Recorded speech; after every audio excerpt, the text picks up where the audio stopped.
Since I'm the first speaker of the contributed part, then it obviously behooves me to say a few words to the organizers for their excellent job. However, I must say that today it's with a bit of a there's a bit of a heavy heart that I have, because my heart and my prayers are still with the 3 boys who were kidnapped by terrorists in Israel 3 days ago, and with their families. So I hope that they will have a speedy rescue. And because of that, I can't quite enjoy the wonderful conference that the organizers arranged for us here today. I also know that how tough the job is of local organization.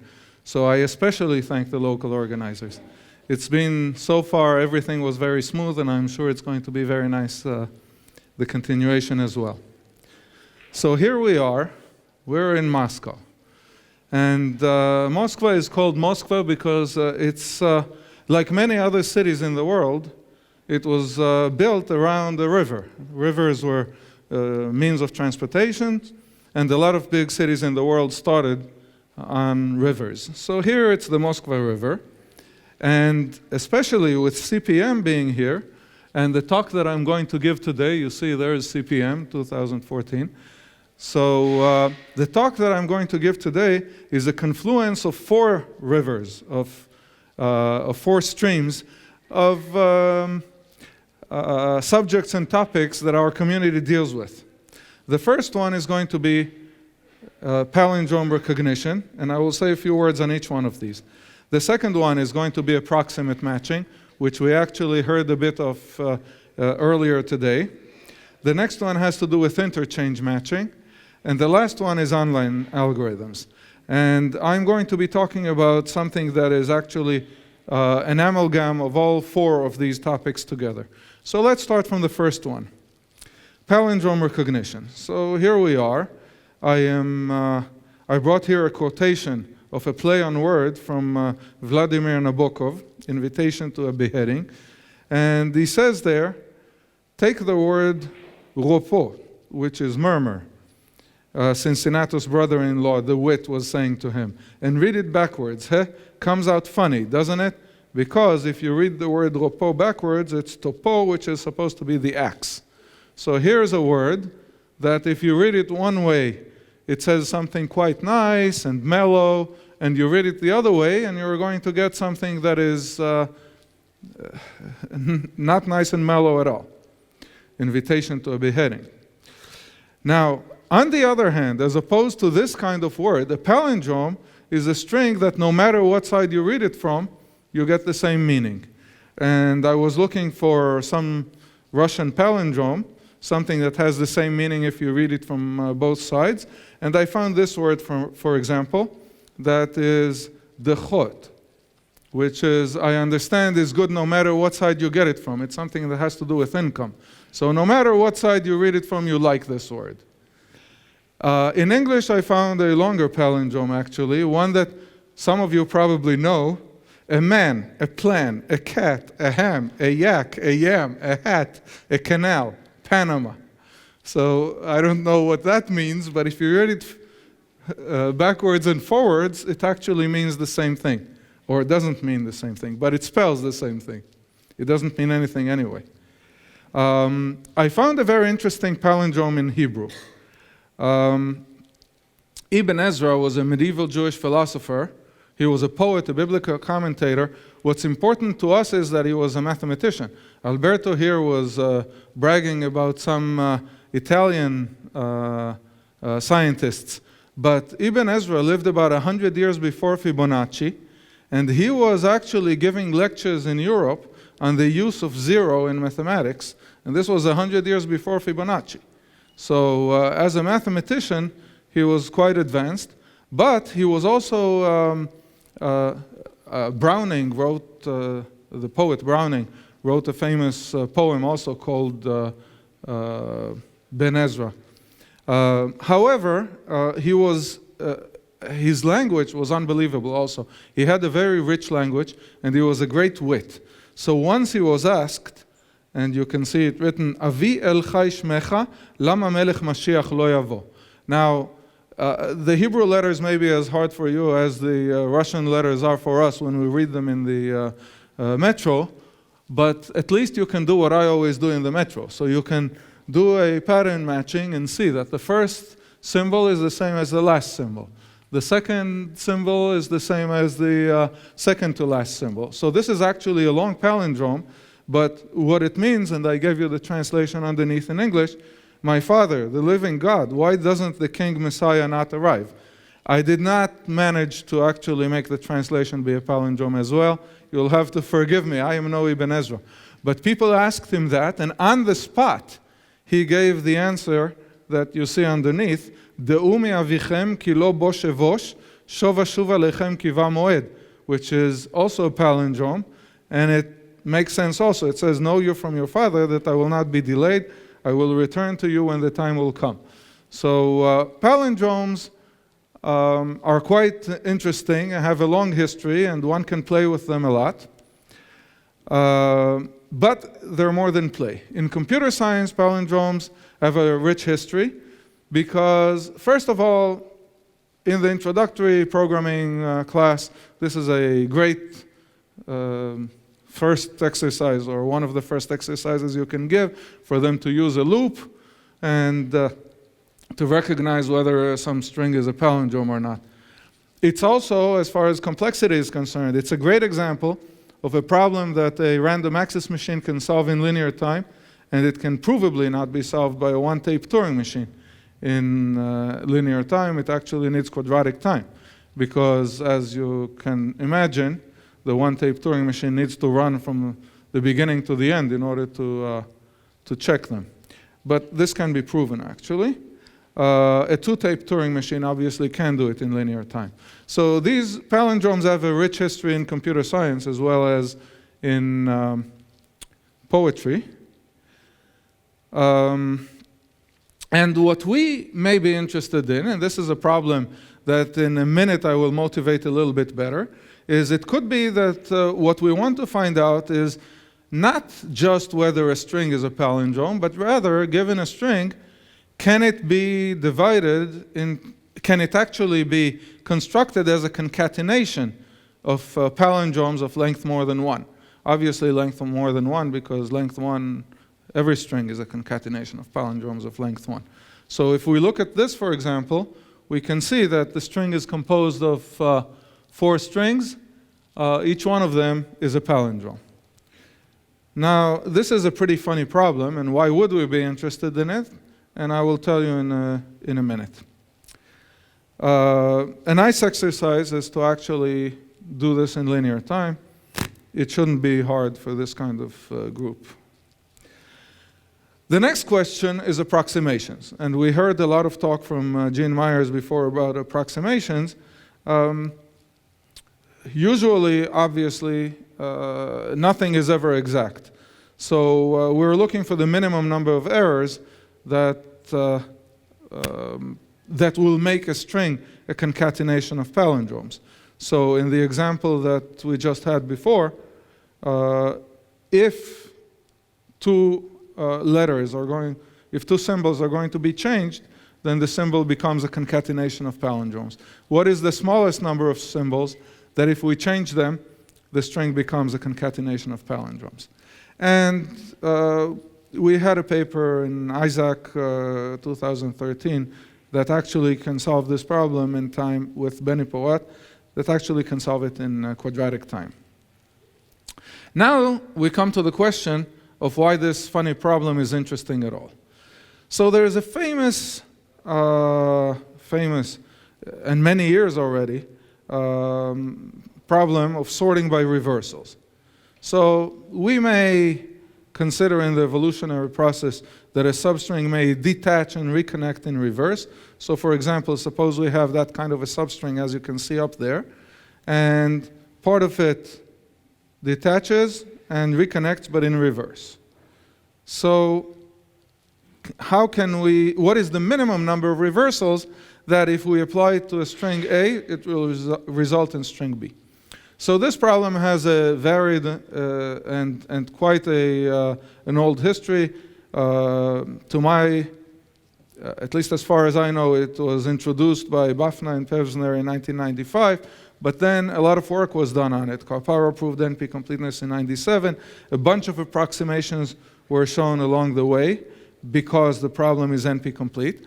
But then the problem also had another interesting twist, and that is what relaxations can we do, since the problem is NP hard? What relaxations can be done to make the problem polynomial? So the first relaxation, or one relaxation that a bunch of people spoke about, was looking at signed reversals. So once you sign the reversal, the problem becomes polynomial, and then there were, as you can see, a lot of work that was done. Another type of relaxation you can do is talk about disjointness. So Mutu in 1996 talked about the problem of swap matching. Swap matching is really matching by reversals, but there are two constraints. First of all, it doesn't allow you to reverse any string that is longer than 2. So hence swap, you only swap two elements one next to the other. But the second constraint that Mutu gave was the fact that the swaps have to be disjoint. So you cannot swap the same element twice. So if there was an A, B, and you swap them, now you cannot continue swapping the A. So what we said is, all right, let's take only one of those two constraints and look at the reversals of any length, but make them disjoint. So here we come to the problem of reversal distance, and basically the idea is that we can say that the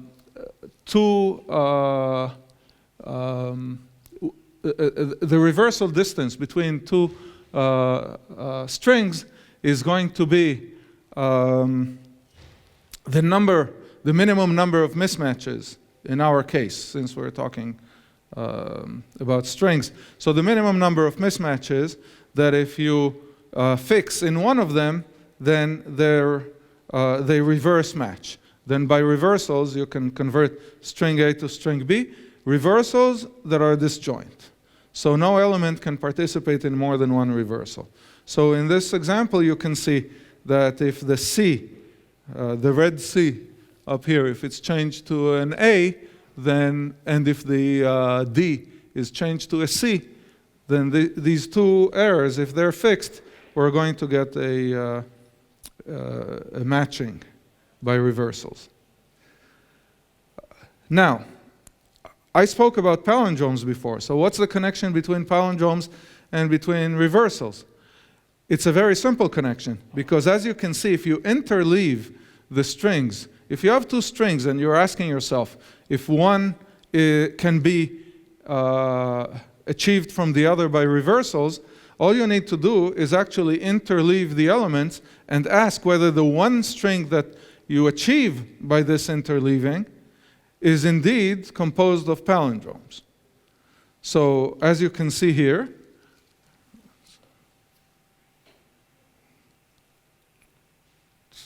which one?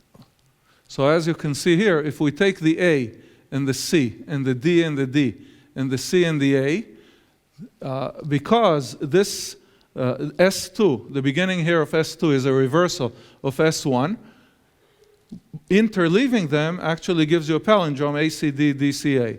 And the same thing here, you interleave BA, AB, and here you interleave these elements.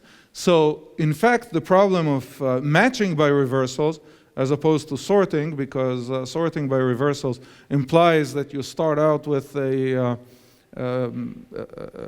with all elements being different, and here we don't have that requirement. But instead of the problem of matching by reversals of two strings, what we actually ask is we have one string, and what we're asking if that one string can be is actually composed of palindromes. And now we get to the online input. And this is also an interesting question that was asked by Alberto before. Actually, I think Pavel asked Alberto at the end of his talk and said, you're going to go to the doctor, and he's going to, on the spot, check some 10 to the 12 sequence of something or other, and then you need to start analyzing it. Can we do this thing fast? So the point is, perhaps we don't really need to save this data and then start analyzing it. Perhaps what we can do is, while you're sequencing this 10 to the 12, on the spot, in linear time, you're sequencing it, on the spot, I'm going to reach conclusions online. And then, it's another way of answering that problem. One way, as Alberto said, was, let's look at samples that are meaningful. But another one may be, as the data streams in, already solve your problems, already draw your conclusions. So the same time that it takes you to get the data, to acquire the data, in that time you also do your checking. And so that may be a part of the solution. And in this case, for example, if what we're getting is a palindrome, then what we want to do is, as the data comes in, we say, all right, now we have a palindrome, now we have a palindrome, now we have a palindrome. So by the time that your 10 to the 12 string came in, you already know whether it's a string of the sort that you like or not.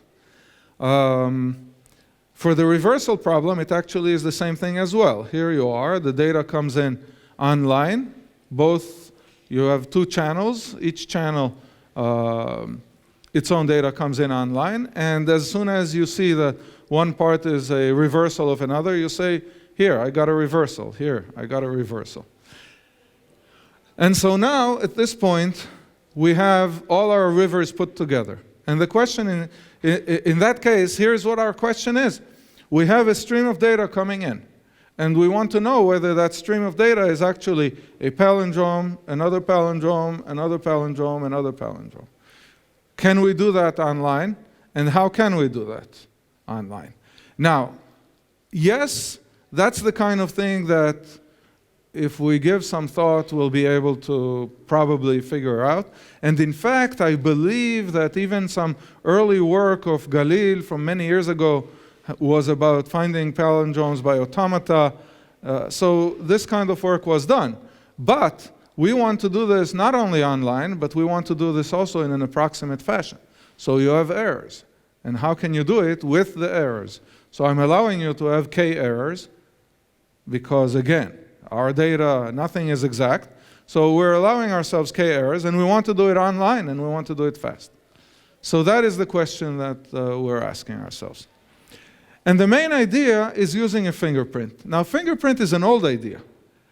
If you all think back, the Robin Karp fingerprint actually was one of the earliest solutions to pattern matching. And what they say is that if you have a pattern, let's go forward.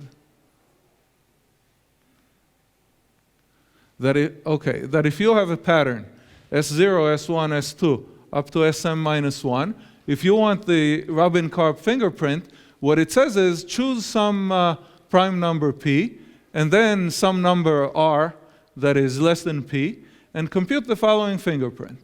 R to the 1 times S0 plus R to the 2 times S1, up to R to the M times SM-1, and take all that mod P. That is going to be your fingerprint. Now you go through the text, and that's an easy thing to do as you run online. You multiply, you divide by R, etc. So that's the Robin Karp fingerprint. The idea is a good one. The question is, can we do the same thing for palindrome? The answer is yes. So we can have a reversal fingerprint that is like the Robin Karp fingerprint, but it goes in reverse. So in fact, what we do is not multiply by R to the 1, but R to the -1. Not by R squared, but R to the -2. Not by R to the M, but R to the -M. So that is the main idea behind the problem that I just presented to you. And why does it work? Because if R to the M+1 times the reversal fingerprint of S is equal to the Robin Karp fingerprint of S, then S is a palindrome. Of course, with high probability, because the entire Karp-Robin thing was with high probability. So let's see an example, and we're going to, and this is going to make a lot more sense. So here is our string, A, B, C, B, A. The string is a palindrome. The reversal fingerprint is going to be 1 over r times A plus 1 over r squared times B plus 1 over r cubed times C, etc. If we multiply all that by r to the 6, what we get is actually this. Now, if this is a palindrome, then this is exactly the Robin-Karp fingerprint. So here's a very easy way to find out if something is a palindrome online. Just have the data come in and compute both of these fingerprints as you go along and check them at every time. And if it's a, so we compute both of these, the Robin-Karp fingerprint and the reversal fingerprint. It's an easy thing to compute as you run along. And if r to the n plus 1 phi r is equal to phi, then we know that there's a palindrome at that position. So this is a very easy online algorithm, and it's going to be able to actually check for you whether you have a palindrome or not. So the only question is, how do we deal with mismatches? And this I will do very fast, because I only have 2 minutes. So let's look at the one mismatch case. The idea here is that we're going to choose L prime numbers such that the product of all of these prime numbers is greater than or equal to L. Now, the reason that we're going to do that is obviously because we're going to want to use the Chinese remainder theorem afterwards to extract our error, but this is why we have the prime numbers. But the different prime numbers are going to allow us to divide. For each one of these prime numbers, we're going to construct subsequences that are only of elements whose index is actually equal to j modulo the number that we chose. So let's again see, I think I have a better example in the next page. So let's look here. Our string is S0, S1, S2, S3, S4, S5. If we look at modulo 2, what are the indices, j, that are actually equal modulo 2? It's S0, S2, and S4. And those that are equal to 1 modulo 2 are S1, S3, and S5. So we're going to actually divide our string, this one, into 2 separate strings according to the modulo. And we do the same thing for 3, but we're going to have even shorter strings. Now, why does that help? Because when we need to compare 2 long strings and to show whether they are equal or not in a palindrome sense, it turns out that these 2 strings are palindromes if and only if a certain set of partitions are actually equal. And that can be shown by this example. So if this set of partition S20 is equal to SR21, if S30 is equal to SR32, or if this is equal to this, then the string is actually a palindrome.